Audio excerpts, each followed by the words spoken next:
July update is filled with a couple of updates. I mean, things that the community has asked for. It's got PvP changes that people have been asking for. It's got the Raid Lair Prestige. We've got the summer event that we're shipping. Solstice of Heroes is the event that the tower is celebrating. You're gonna go into the tower, and from the tower, you'll talk to the event statue, which is it's cool, like chiseled statue. Kind of like Josh Hamrick, chiseled. He's as chiseled as Josh Hamrick. You'll talk to the statue, and the statue will send you to a special event space of the last city. From there, we'll take you into the first of the challenge missions, and that's where you kind of get the first taste of the reimagining of that campaign mission on a higher difficulty. There's stuff that you didn't expect to make it so players feel like, oh, I've played this before, and then they get hit right in the face with special new bosses. Yeah, there's definitely some parts in some of these missions where you'll need help. Bring your friends. Yeah, It's always fun when all your buddies are dying with you. Moments of Triumph are what the players are actually going to be doing all the way up until Forsaken. And if you actually complete your Moments of Triumph, then you may get a special shirt, which you're not wearing today. No, I should have worn mine today with my name on there every year. Yeah.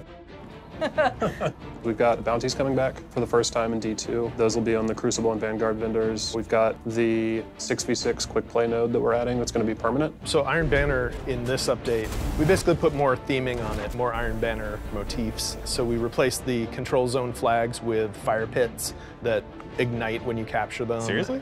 And yeah. That sounds awesome. There's wolves howling when you get a power play.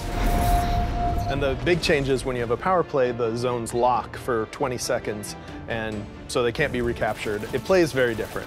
It's a lot of fun. For the sandbox, a bunch of exotic armor updates, and we've got a bunch of new exotic weapon catalysts coming out. I'm very excited about the Karnstein Armulets for the Warlock. Magic. Vampire Claw. Yeah, you're gonna be magicking and vampiring and fireworks.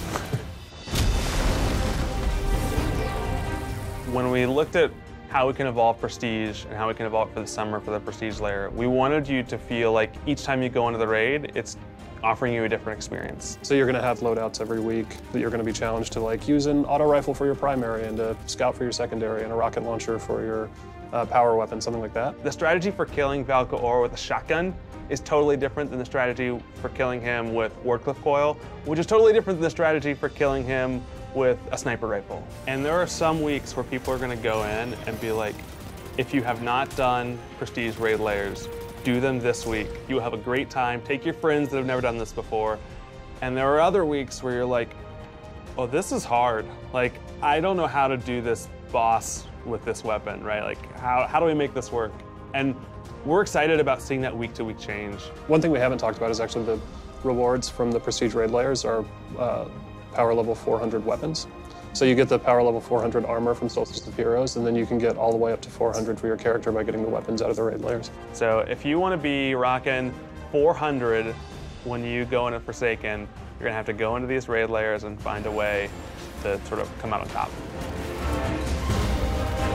Yeah, it's really about trying to find the balance between the things that we just need to address with the game, like things that need to be better, bugs that need to be fixed, and then continuing to give them things that they weren't necessarily expecting. We're trying to give players more things to do, new things to do.